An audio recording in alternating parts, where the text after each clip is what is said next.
It's been over 2 years since the Charlotte Maxeke Hospital fire, which saw major damage to the facility's infrastructure. Today, new upgrades to the tune of 60 million rand were unveiled.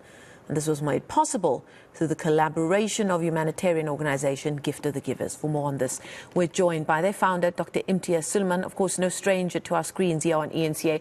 Thank you so much for your time this evening, and maybe the foundation for our conversation. First, tell us where you are. Where are you speaking to us from here in Gauteng tonight, Dr Sooliman?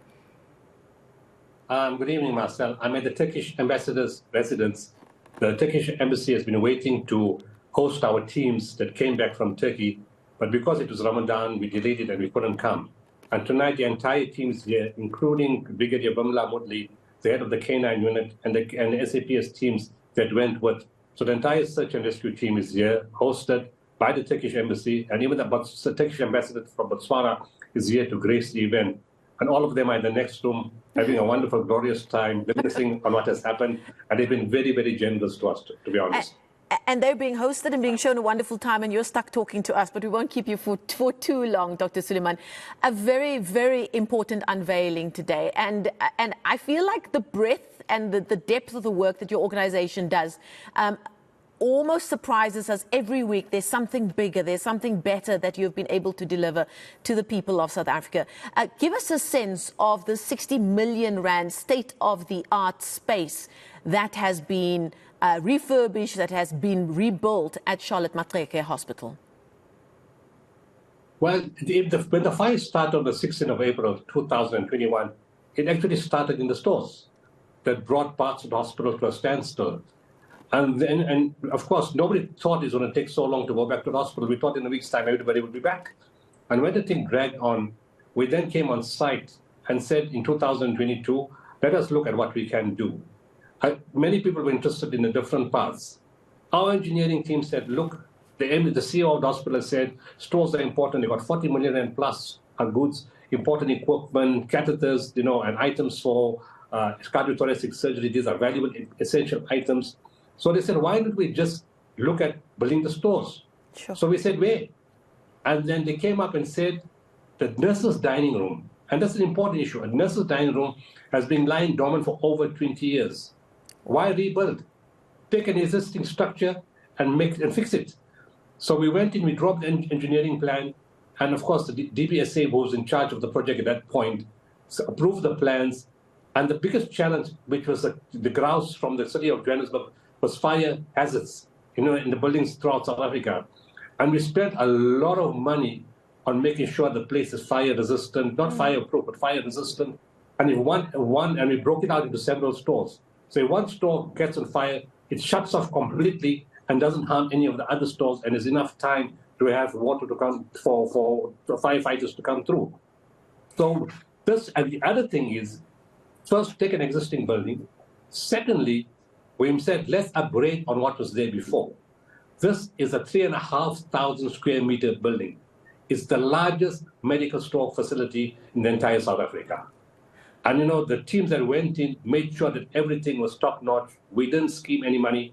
And whilst we were upgrading, CEO came back and said, there's a section in the back. Whilst you're modifying, can you please help us fix that? So we added more budget to fix the back section of that facility. And of course, they had to be very careful about the buildings next door, the fire hazard from next door and around the site. So they took everything into consideration. And this building now has a fire certificate, ready to work, ready to start tomorrow morning. What has struck me about this, along with the other work you've done at other hospitals, I saw a number that you assisted 210 hospitals nationally, and that I think was over the last few years now, since the arrival of COVID-19 a few years ago. I remember you went into Rahima Moosa Hospital, Helen Joseph Hospital, you helped the Tambo Memorial Hospital with a tanker explosion at the time as well.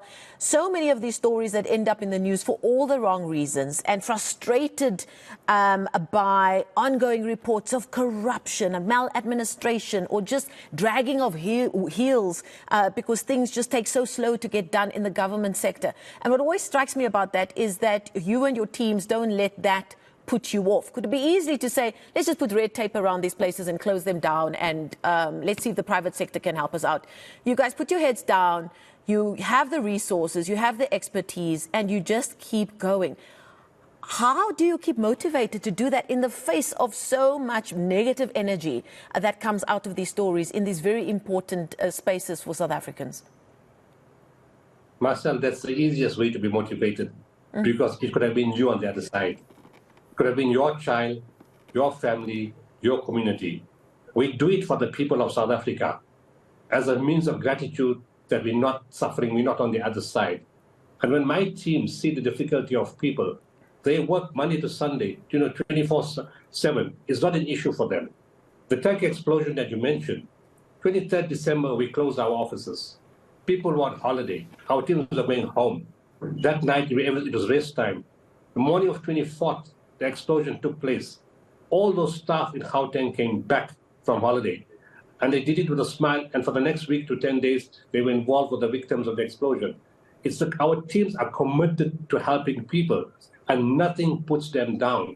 In fact, when there's opposition, and we don't get much of that, to be honest, or there's resistance, they will overcome it, they'll find a way, they'll make a plan, but they will serve. Now, obviously, if you look at your project at Charlotte Maxeke Hospital, it seems like you've got the wheels turning pretty quickly.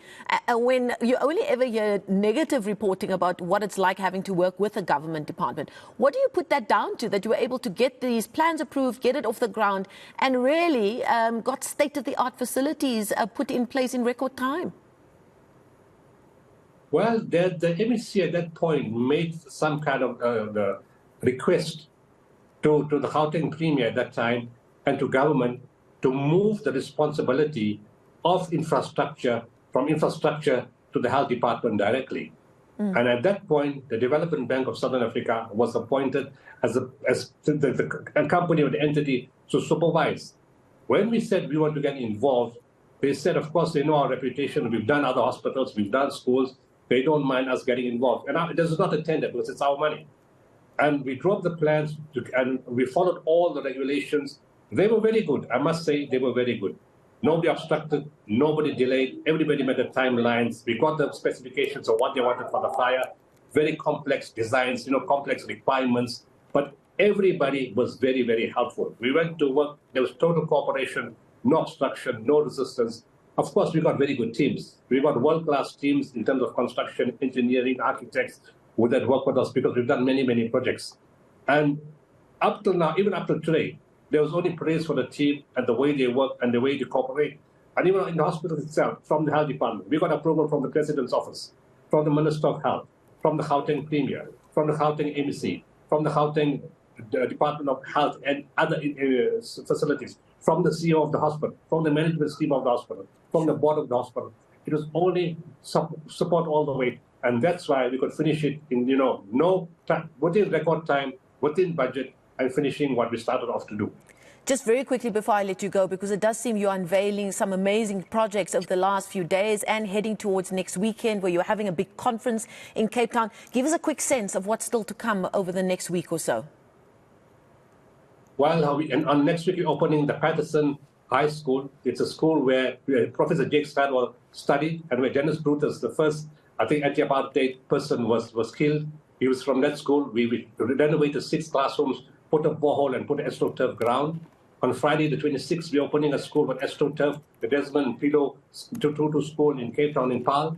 We're opening up an astroturf there. Saturday, Sunday, 27, 28 is very important. The first disaster conference of its kind, probably in the world. We're setting up disaster preparedness, where we were asked by Stellenbosch University to set up a course like that or a conference and show what goes into a disaster. From the time a disaster hits, the phone call comes, the logistics, how we respond on site, what we do on site, and we will take you into the disaster. Several types, floods, hurricanes, war, earthquakes, and every presenter is a gift of the giver's member that has been to several disasters. It will be totally practical, and you'll be like in the disaster itself. It's probably the first of its kind in the world by experienced people. The equipment we take, the trauma counseling. It's not a medical conference. It's about disaster, search and rescue, K9, medical, trauma, counseling, logistics, every single aspect involved in a disaster.